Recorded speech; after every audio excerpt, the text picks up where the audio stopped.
Hello दोस्तों, आप सभी का बहुत बहुत स्वागत है हमारे YouTube channel HP knowledge free में। दोस्तों, छत्तीसगढ़ आईटीआई की ओर से थर्ड अलॉटमेंट लिस्ट जारी कर दी है और यदि आपका नाम उस लिस्ट में नहीं आता है तो आपको क्या करना है, आपको कॉलेज किस प्रकार से प्राप्त करना है, इस वीडियो में हम जानेंगे। और जो थर्ड अलॉटमेंट लिस्ट जारी हुआ है उसमें कट ऑफ कितना गया है, कितने कितने नंबर पाने वालों का जो नाम है वो इस लिस्ट में आया हुआ है, इस वीडियो में हम जानेंगे। और इसी के साथ ही जो फोर्थ लिस्ट आने वाला है वो कब आएगा और उसमें कितने नंबर वालों का जो नाम है वो आ सकता है, उसके बारे में भी हम इस वीडियो में कंप्लीट डिटेल आपको देंगे।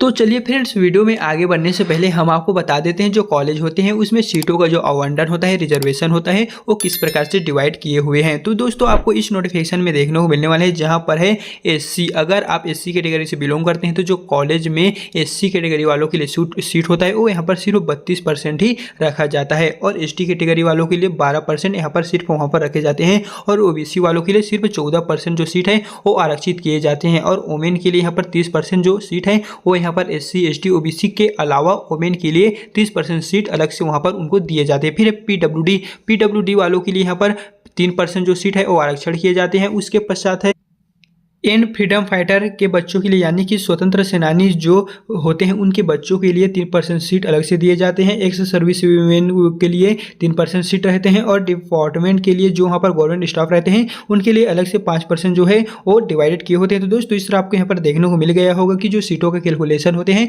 रिजर्वेशन होते हैं, वो ठीक इसी प्रकार से रखे गए हैं।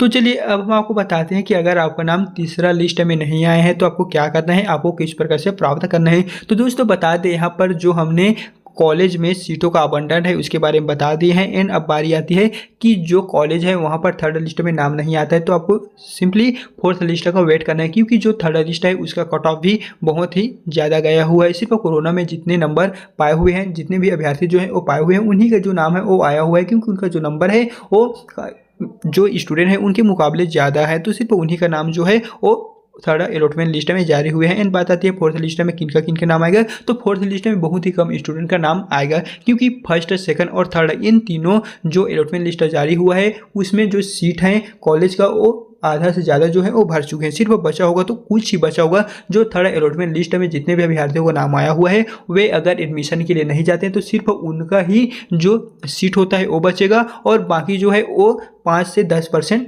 फोर्थ अलॉटमेंट लिस्ट के लिए बचेगा। इस प्रकार आप अंदाज़ा लगा लीजिएगा कि फोर्थ लिस्ट में आपका नाम आएगा कि नहीं। अगर आपका नंबर जो है वो कम है तो नहीं आएगा और थोड़ा ज़्यादा है तो आ सकता है। एंड वही बारी आती है चौथे लिस्ट कब आएगा। तो दोस्तों, इस पीडीएफ में आपको देखने को मिलने वाला है जिसे हम अपने टेलीग्राम और व्हाट्सएप में प्रोवाइड कर दिए हैं, जिसके लिंक को डिस्क्रिप्शन में दे दी है। यहाँ पर आपको देखने को मिलने वाले हैं जो एनआईसी द्वारा चयन सूची जारी होगा वो 2 से 5 अगस्त तक को जारी होगा। तो 2, 3, 4, 5 ये 4 दिनों के अंदर आपका जो फोर्थ लिस्ट है, फोर्थ अलॉटमेंट लिस्ट है वो जारी हो जाएगा। तो अगर आपका नाम तृतीय लिस्ट में नहीं आया है तो आप हमें कमेंट बॉक्स में बता दीजिए कि हमारा नाम नहीं आया है, तो आपको जो नाम है वो कब आएगा इस वीडियो में हम बता देंगे। तो फ्रेंड्स, इस वीडियो के माध्यम से हमें जो जानकारी प्राप्त हुआ है, आप हमारे चैनल पे या फिर आप में इंस्टाग्राम पे जो डीएम किए हुए थे उसके बारे में कंप्लीट इन्फॉर्मेशन जो है वो हम आपको दे दी है। फिर भी अगर आपको कोई सा भी प्रॉब्लम हो रहा है तो आप हमें सिंपली कमेंट में बता दीजिएगा, हम आपको इसका सॉल्यूशन दे देंगे।